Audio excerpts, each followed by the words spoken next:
থাকবেন ভগবানের কাছ থেকে আপনি 432 কোটি বৎসর নিয়ে যাবেন। এক রাত্রে আপনি ভগবান কিনতে পারবেন, কারণ রাধারানীর কাছে কৃষ্ণ বলেছিল যে আমি নববৃন্দাবনে গিয়ে বিক্রি হয়ে যাব, আমি সদাই হয়ে যাব, তোমাকেও সদাই বানাবো, আমরা দুজনেই বিক্রি হয়ে যাব। রাধারানী বললেন আচ্ছা আমাদেরকে কেউ কিনতে পারবে? বলছে হ্যাঁ কিনতে পারবে। কি দিয়ে কিনবে?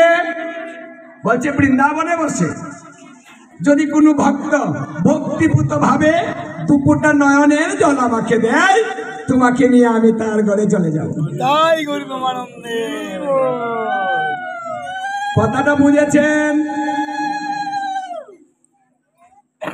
কি দিয়ে কিনবেন শিখেছেন? হ্যাঁ কথা কয় না, হ্যাঁ নয়নের জল দিয়ে রাধা কৃষ্ণ কেনা যায়। কি সুন্দর সুযোগ, কেন আমরা হাতছাড়া করবো? হ্যাঁ, তাই ভাগ্যবান ভাগ্যবতী যারা কীর্তন আসরে নয়ন জল দেয় তারা, এবং আমার গোবিন্দকে কিনে নিয়ে গড়ে যায় তারা।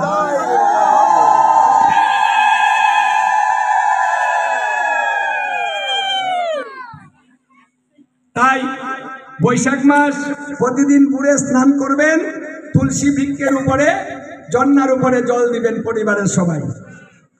আর কি করবেন? কণ্ঠে তুলসী মালা ধারণ করবেন।